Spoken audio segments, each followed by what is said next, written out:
Welcome to Movie Math, where we task our crack team of PhD-holding internet scientists to exhaustively research the questions that really matter. Like, how many airbags are deployed in the Fast and Furious franchise? It's less than you think.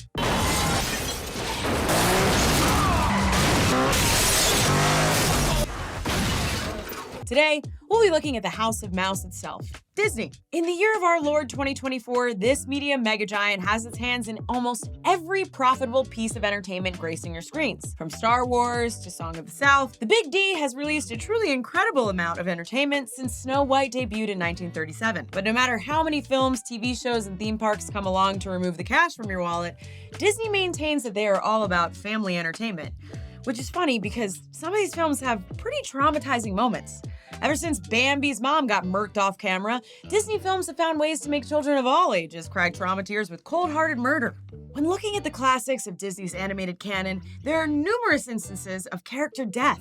Now, how this normally plays out is one of two ways. The main antagonist usually bites it by falling from a height so tall we can't see their beautifully animated bodies go splat.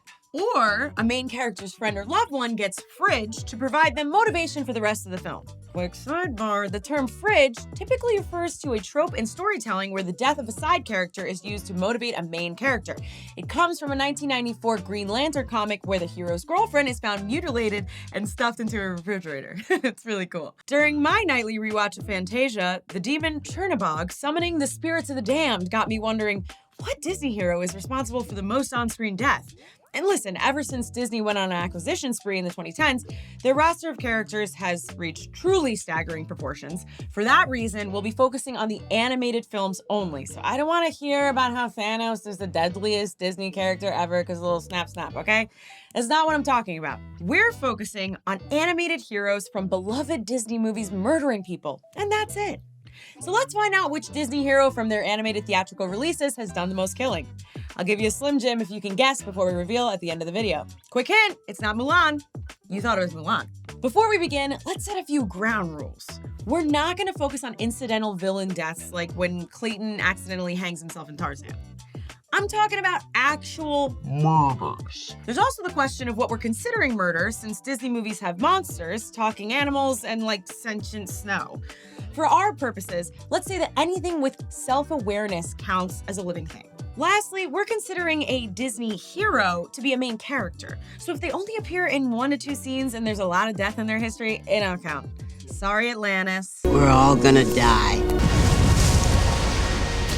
Okay, let's get to the math. When combing through Disney's filmography, a lot of the flicks have little to no murder at all. Movies like Dumbo or 101 Dalmatians don't have a single on-screen death. Losers. Although, it's worth mentioning that while it doesn't have any on-screen murder, Pinocchio does have young boys being transformed into donkeys so that they can spend the rest of their lives laboring in the mines.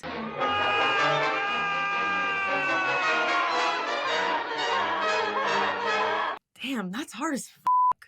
Maybe the most disturbing thing to ever happen in a Disney movie.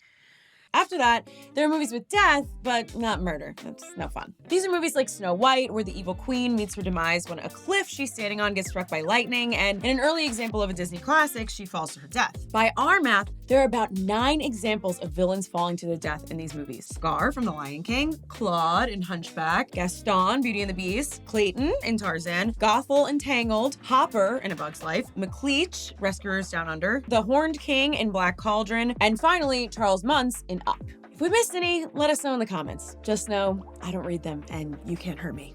Side note, how come no one gets mad at the magic mirror when they're talking about Snow White? If he hadn't been a total dick by telling the queen that Snow White was the fairest of them all, that whole situation could have been avoided.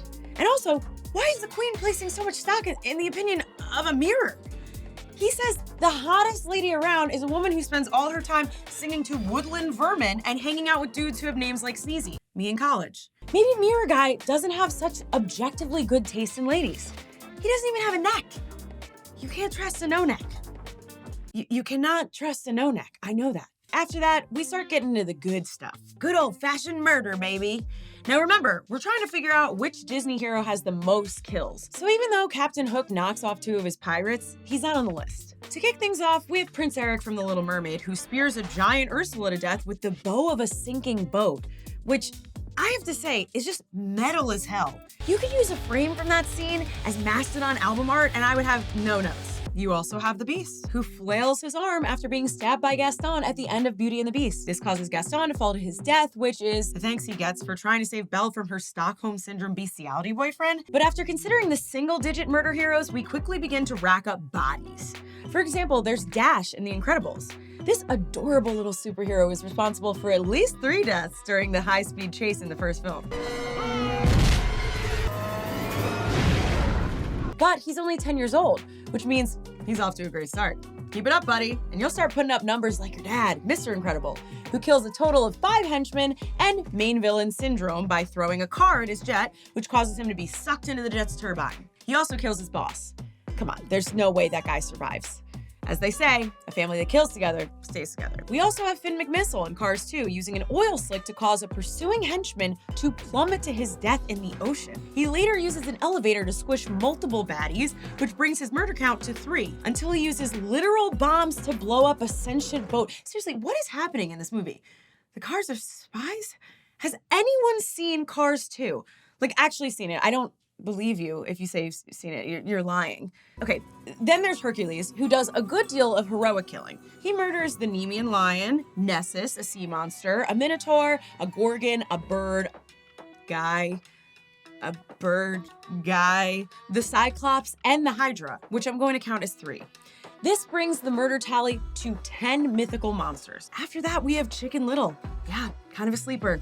He opens up the film by warning the town that the sky is falling, which kicks off a series of accidents that may, at a glance, seem to be non-lethal, but once you consider that no one is shown escaping this theater when the top of the water tower rolls through the movie screen, we can safely assume that Chicken Little is indirectly responsible for killing 17 souls within the first several minutes of the movie. Thank you to Film Theory for doing the math here. And yes, you could say it's unfair to consider this murder, and it may be something closer to manslaughter, but I don't care. I don't give a fuck about that chicken. I say he's a killer. I'm with the cows at Chick-fil-A. Then in the film Brother Bear, it's shown that all the animals in this world are sentient creatures. During the song Welcome, the main character of Kenai joins in on the mass murder of salmon with all the other bears. Over the course of this song, over 81 fish are eaten alive. Also, Joaquin Phoenix voices an Inuit character in this movie. Whoops. 81 deaths in 3 minutes. That's a lot of murder in a very short time. But that's nothing compared to your next Disney hero. You knew she was gonna make an appearance, Mulan. The most lethal of the Disney princesses, she may never pass for a perfect bride, but she will pass as a mass murderer. Mulan shoots a rocket into a mountainside and kills an entire army of men. Girl power!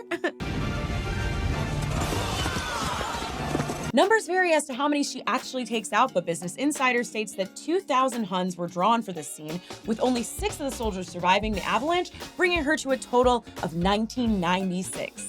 Sierra is born.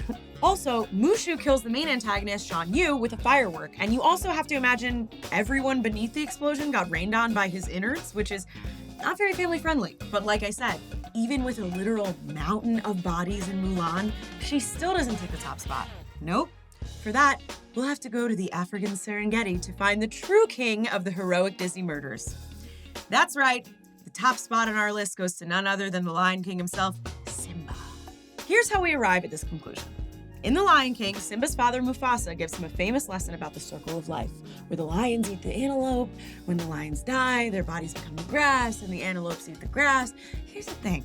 Like many other Disney movies, animals are shown to be talking, thinking creatures with personalities, especially in this flick. At the beginning of the movie, all of the other animals in Africa make a pilgrimage to Pride Rock to recognize the birth of the new Lion King, Simba. This means that not only are the other animals intelligent enough to recognize this social hierarchy, they have resigned themselves to a fate where the ruling class is literally eating them.